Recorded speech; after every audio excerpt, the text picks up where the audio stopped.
Hello everyone. तो एक बार फिर से पूजनीय अंकल जी छोटी छोटी मगर मोटी बातें लेके आ गए हैं और बुद्धिमान लोगों की जो बातें होती हैं उनको लोग सच मान लेते हैं, है ना। और अंकल जी ने एक एग्जाम्पल भी दिया कि भाई लोगों ने एक सवाल पूछा था मेरी धर्मपत्नी से कि आप इसको सपोर्ट करते हैं कि उसको, तो उन्होंने ना सरल और स्वच्छंद स्वभाव की है ना, तो उन्होंने सीधे सीधे बोल दिया कि मैं ना इधर उधर किसी को नहीं ना करती और जो है मेरा उनसे मतलब कोई सपोर्ट वपोर्ट का रिश्ता नाता नहीं है ना। और अगर मम्मी जी यूँ बोल देती कि देखो हम इसको भी सपोर्ट करते हैं उसको भी सपोर्ट करते हैं, तो भाई लोग कहते कि चलो अच्छी बात है। तो ना ही अंकल जी यहाँ पर थोड़ा सा करेक्ट करना चाहेंगे। वो आपने ना पिछले वाले वीडियो में बोला था ना कि जब कोई हमको अच्छी बात बताता है तो अच्छा लगता है, कोई करेक्ट करता है तो अच्छा लगता है, तो हम आपको करेक्ट करते हैं। देखिए अंकल जी, वो फिर भी ना एक पॉलिटिकल जवाब ही होता कि हम इसको भी करते हैं उसको भी करते हैं। ना ना ना ना, बायस है इसको नहीं ना कहा जा सकता। जब एक सवाल पूछा जा रहा है तो आप किसी एक व्यक्ति को सिलेक्ट करेंगे। अगर आज हम छोटी छोटी मोटी बातें करें तो अगर दो चीज़ें हैं, अगर मैं आपको बोलूं कि आप ये सिलेक्ट करोगे ये सिलेक्ट करोगे, तो आप ये नहीं कह सकते हो कि ना हम इसको नहीं सेलेक्ट करेंगे ना हम इसको सेलेक्ट करेंगे। आपको एक तो सेलेक्ट करना है ना। और आप ये भी नहीं कह सकते हो कि हम दोनों को सेलेक्ट करेंगे। नक्को अंकल जी नक्को। तो अंकल जी ना ये जवाब ना बिल्कुल भी अच्छी बात नहीं है। अंकल जी जब दो ऑप्शन दिए जाते हैं तो सिर्फ एक को सिलेक्ट करना होता है, ऐसे घुमाए फिराए के, है ना। देखिए आपको भी पता है ये स्क्रिप्टेड जवाब है, ये किसी सरल स्वभाव के व्यक्ति का जवाब नहीं। देखिए सच को एक्सेप्ट करने में कुछ नहीं जाता है, सच को एक्सेप्ट कर लेना चाहिए, कोनो बुराई नहीं है। ठीक है भाई, हमारी पसंद यू है तो यू है, यू नकारा है तो नकारा है, कहा में कोनो वो नहीं है। लेकिन भाई अगर आप ऐसे जवाब दे रहे हो तो सौ की सीधी बात आप ना बिल्कुल ना लोगन का उल्लू बना रहे हो। सच तो आप कतई बोल ही नहीं रहो, सरल हो स्वभाव, ये सब बोले कोनो ज़रूरत नहीं है। अंकल जी बहुत अच्छा लगता है जब आप ये छोटी छोटी मगर मोटी बातें लेके आते हैं। बस थोड़ा सा इतना सा दुख होता है कि काश जो वचन आप बोल रहे हैं, शब्दों को जो तोल रहे हैं, काश कि आप कमेंट करवाने से पहले या फिर अगर आपने करे आपकी टीम ने करा, ऑर्डर तो आप ही लोगों से मिलता होगा। वह टीम का इतना मजाल थोड़े कि कुछ हो जाए लिख दे आपकी आईडी से, है ना। तो काश कि सरल और स्वच्छंद और सीधे स्वभाव के लोग पेशाब वाली बात ना ही लिखे होते तो ज़्यादा ही अच्छा होता है ना। तो कितना अच्छा लगता है छोटी छोटी मगर मोटी बातें, समझ रहे हो। और बड़े बेटे को, हाँ, जिसकी अब बचपन की यादें दिखाए रहे थे, उसके बारे में जब पूछा गया था कि ईश्वर करे कि इस बार आप दादा दादी बन जाएं, तो काश कि आप ना वहाँ पर या तो उस चीज़ को इग्नोर कर देते या फिर एक इमोजी दे देते या फिर स्माइली दे देते, कुछ और दे देते।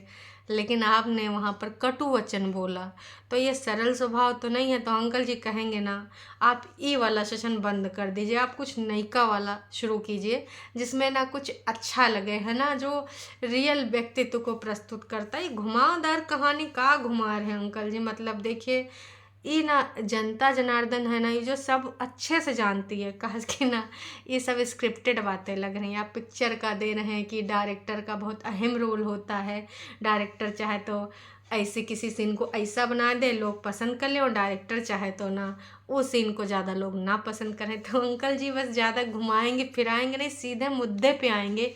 वो कहा है कि आपके यहाँ पर डायरेक्टर कौन है ये ज़रा बताइएगा, काहे सीन कौन उनका पसंद नहीं आ रहा है। ये डायरेक्टर ढंग से सीन निर्देशित, और डायरेक्टर का काम होता है कि भाई सही डायरेक्शन में ऐसे ऐसे घुमाव ना करके सही डायरेक्शन में जावे कि भाई ऑडियंस को सारा सब कुछ रास आवे। लेकिन वो डायरेक्टर सही से काम कर नहीं रहा है, तो उम्मीद करते हैं ना कि भाई साहब डायरेक्टर को बोलिए कि एकदम सही तरीके से काम करे। तो यूँ तो हुआ अंकल जी का छोटी छोटी मगर मोटी बातें हैं बुद्धिमान लोगों की। देखिए अंकल जी का यहाँ पर जो विचार प्रस्तुत करने आए थे, तो इनका कुल मिलाकर जो कहने का तात्पर्य था, जो अपने बच्चे की बचपन की यादें ताज़ा कर रहे थे, हवाएं और आंधी का बयान कर रहे थे। अभी जो वो चीज़ बातें करता है ना, वो बंदा बातें करता है, तो यथार्थ और धैर्य के साथ जवाब देता है, तो उसी चीज़ को बोला जा रहा है कि देखिए लोग वही चीज़ें पसंद करते हैं जो बनावटी चीज़ें यहाँ बनाए के प्रस्तुत की जाती हैं। और लोग बनाते कौन, अच्छा कपटी वाले हैं, जो सरल स्वच्छंद स्वभाव के होते हैं, सरल व्यक्तित्व वाले होते हैं, वो बिना सोचे बोल देते हैं जैसे कि हमारे यहाँ पर है ना। लेकिन जो लोग ऐसे मीठी मीठी बातें करते हैं वो ना ज़रूर ऐसे एकदम विष के घोले होते हैं। तो कुल मिला के अंकल जी का जो इशारा है ऐसा ऐसा ऐसा ऐसा करके ना अपने छटके बेटे की तरफ नहीं, बड़के बेटे की तरफ है कि भाई जो इतना मीठा बन के बोल रहा है, इतना यथार्थ के साथ धैर्य के साथ बातें कर रहा है, तो ये बनावटी है। अंकल जी के पूरे एपिसोड का सिर्फ यही तात्पर्य है। हमको जो लगा, ये हमारा नज़रिया, आपका नज़रिया अलग हो सकता है, और जो भक्ति में कुछ लोग लीन है उनका नज़रिया बिल्कुल अलग हो सकता है। तो यहाँ पर विचारों का ना तालमेल नहीं बैठ रहा, और कोई बात नहीं है ना। लेकिन कुछ लोग आएंगे अभी उड़ते उड़ते यहाँ पर गाली गलौज लिख कर चले जाएंगे। अब यहाँ ऑल कमेंट अलाउ है ना, तो फिर इससे ये होता है कि भाई अपने लोग मन की बातें कर जाते हैं। अब ये थोड़ा है कि भैया इधर कोनो टीम वूम है कि भाई अब पहले सोचो फिर देखो फिर कौन सा अच्छा है, कि माँ मक्खन लगा है, कि माँ कोनो का रिप्लाई कर सकते हैं, और कि माँ कोनो को टॉन्ट मार सकते हैं, उनको पिन कर देंगे फिर नीचे रिप्लाई कर देंगे। ये सब क्या देखना पड़ रहा है? अच्छा है मैं अंधा हूँ। ऐसा इधर कोई तात्पर्य नहीं। तो भाई यूँ तो हुआ अंकल जी की छोटी छोटी मगर मोटी बातें। अब ना इससे थोड़ा हट के आते हैं, बस हमको थोड़ा सा समय दीजिएगा।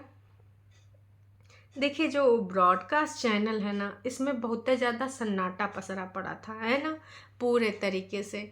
लेकिन भाई अब किसी को लाइव आना है। अब देखिए सौ की सीधी बात, नक्को बकवास, कहाँ इतने कम व्यूज आ रहे थे और कहाँ इस समय ना इधर से चारों तरफ से भैया डॉलर ऐसे ऐसे बरस रहे हैं। अब डॉलर बरस रहे हैं तो जाहिर सी बात है, जी ललचाए रहा न जाए, तो फिर आना ही पड़ेगा ना। आना है तो अगर ऐसे आएंगे तो लोग कहेंगे ससुर का नाती देखो फिर से लाइव आएगा, ये सब है, ये क्या चल रहा भैया। तो लाइव आने के लिए कोई मुद्दा चाहिए। अब मुद्दा चाहिए तो मुद्दा कहाँ से मिलेगा, ढूंढना पड़ेगा ना जी। तो ढूंढा का भाई 20-19 फोटो भेज दिया ग्रुप में और बोला देखो भैया यूँ है पोपलू की मेहनत है, इन्होंने क्या किया है, ऐसा ऐसा करके ना हमारे पास आईडी भिजवाई हैं और इन्होंने बहुत मेहनत से इतनी सारी आईडी बनाई हैं। हम अपने फैंस को कसम दे रहे हैं तो हेट नहीं करते हैं, लेकिन ये देखो ये प्रवोक करता है। तो इनका कहना है कि भाई पोपलू कितने फेक अकाउंट बनाएगा हेट कमेंट के लिए। अब तो मैं भी थक गई हूँ ब्लॉक करते करते, अय हाय। और फिर इन्होंने ना स्क्रीनशॉट भेज दिए ढेर सारे और फिर बोला कि देख लो भैया पोपलू की मेहनत। अरे काश पोपलू ने अपने बच्चों को भी संस्कार दिए होते। बच्चे मतलब इनको लगता है कि जो फैन पेज वाले हैं उनको बोला है बच्चे। अरे संस्कारों की बड़ी बात होती है यार, कोई ऐसे संस्कार कबो कबो दूसर की जो पतोहिया है, पतोहिया की माँ कैसे संस्कार दिए उस पे सवाल उठते हैं, कबो पतोहिया के ऊपर संस्कार उठते हैं। अब लो बताइए फ़ैन को भी बोल देंगे कैसे संस्कार दिए, काश अच्छे संस्कार दिए होते। तो भाई ये संस्कार तो है बहाना, असल में लाइव में है आना। देखिए भाई लाइव आने के लिए कुछ ना कुछ तो मुद्दा चाहिए होगा। अगर इनको मुद्दा नहीं ना चाहिए था तो भैया यहाँ काहे यू खजाना भेज दे हो, यू खजाना सीधे साइबर सेल ले जाना था हैं। और वहाँ पे आपको भैया एक कंप्लेन या फिर जो भी होता शिकायत या फिर रपट वो लिखाए देती हो, उसके बाद भैया जिनका जो प्रोसीजर है वो आगे फॉलो करता। देखिए यहाँ पे क्या होगा, यहाँ पे कुछ नहीं होगा, यहाँ पर सिर्फ हवा बयारी चलेगी, धुआं उठेगा और धुआं में थोड़ा सा आग लगाएंगे है ना, फिर ना लोग मज़े लेने के लिए लाइव में आएंगे और हम अपना डॉलर बनाएंगे, है ना जी। तो दर्शकों सौ की सीधी बात, ये मसाला इसलिए भुना जा रहा है, अभी उस ब्रॉडकास्ट चैनल में कुछ हो नहीं रहा है। अब फिर भी ना लगातार कोशिश की जा रही है कि भाई साहब कुछ तो बोले, अपना मुंह तो खोले हैं। उधर सिर्फ बस अपना ग्रुप का नाम चेंज करने के लिए एडवाइस मांगी जा रही है, लेकिन ये भैया फेंके जा रहे हैं। मतलब भाई आगे कंटिन्यू करना चाहते हैं कंट्रोवर्सी। कितना जल्दी कैसे ख़त्म हो जाएगा, अभी तो बनना शुरू हुआ है। अभी इतना जल्दी ख़त्म हो जाएगा तो फिर पहले वाला फीलिंग कैसे आएगा। तो तो यूँ सारा इंतज़ाम इसलिए हुआ है। और बाकी आप सबको पता ही है कि भाई साहब जो नए नए लोगन का नया नया प्यार जागा है माँ के लिए, वो भी आज वीडियो में जब माँ ने बोला कि हमको नींद नहीं आती, जग जाते हैं तो बहुत सारी चीज़ों से गुज़र रहे हैं, बहुत सारी समस्याएं हैं, तो भाई बेटे ने अपना फ़र्ज़ जगाया। इतने दिन से उसको कतई कुछ समझ में नहीं आया था, चाहते तो इससे पहले भी बेटा ये सब काम कर सकता था ना।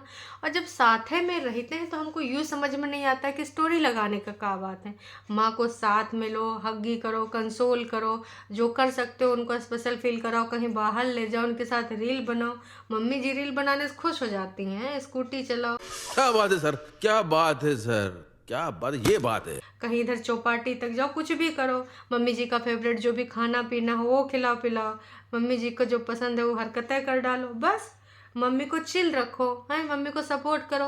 इंस्टाग्राम पे स्टोरी लगा के सपोर्ट, आजकल ससुर का नाती बड़ा ही सब चला है कि भैया इंस्टाग्राम से लोग ना प्यार भी जताए दे हुए हैं, और कंसोल करना है घर में बैठे बगल में तो भैया इंस्टाग्राम पे कंसोल किया जा रहा है। वैसे ही सब तरीका होता है दर्शकों, आप सबको तो पता है कि भाई फिल्मी दुनिया का, नेता नगरी का ये सब दिखावटी चोचला होता है कि हम यहाँ पर देखो ये सब दिखाए रहे हैं।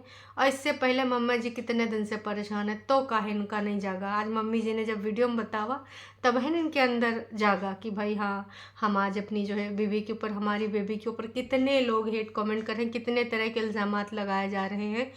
तो इससे पहले इनको काहे नहीं पता चला कि भाई इतने चीज़ों से वो गुजर रही, इतना सब कुछ संघर्ष कर रही है। लेकिन आज हाँ, तो भाई एक नया पैतरा शुरू हो गया है ब्लेम गेम का। और जैसे किसी को हमको एक उसकी इमेज बनानी होती है ना, तो हम अच्छे बनेंगे, सामने वाले को ये दिखाएंगे कि कहीं ना कहीं तो ये बंदे की वजह से मेरी माँ इन सब चीज़ों से परेशान हो रही है, कहीं ना कहीं इन दोनों की वजह से मेरी बीवी के ऊपर भी ये सारे सवाल उठ रहे हैं। तो बस ये है, और ऐसा कुछ नहीं है। बस आप समझ जाइए कि ये तरीका किस लिए आजमाया गया है। वैसे मैंने किसी लाइव में सुना था कि आंटी जी को ज़्यादा इन सब चीज़ों का ज्ञान नहीं, टेक्निकल चीज़ों का, और वो कहीं पर स्टोरी वगैरह भी नहीं लिखती हैं और ना ही कहीं पर रीड करने जाती हैं। तो मम्मी जी को जाए कि हग्गी करो भैया, यू क्या कर रहे हो यहाँ पर। मतलब जब मम्मी जी को इन सब चीज़ों से लेने देना नहीं है, उनको ये सब टेक्निकल चीज़ों का ज़्यादा ज्ञान भी नहीं, तो यहाँ करने से कुछ मतलब नहीं है। मतलब जनता जनार्दन को सिर्फ दिखावा चाहता हो अपना प्यार है। भाई कमाल करते हो। खैर, बड़का बड़का लोग, विचारों की अभिव्यक्ति। अंकल जी ने कहा था कि भाई सीधा सरल स्वभाव वाला व्यक्ति ऐसी अपनी बातें नहीं करता, सीधे सीधे बोलता। तो भाई अंकल जी ये तो भैया बहुत मक्खनबाजी करा गवा है, इतने इतने शब्दों का यहाँ पर देखे कितने अच्छे से मतलब का, यो भी इंसान सीधा सरल नहीं है। आप ही ने कहा जो एकदम बनाए बुनक बातें प्रस्तुत करता है उसका मतलब कुछ और होता है। तो अंकल जी देख लीजिए, हम तो कहने लग रहा अभी तक आपने उसकी स्टोरी नहीं देखी।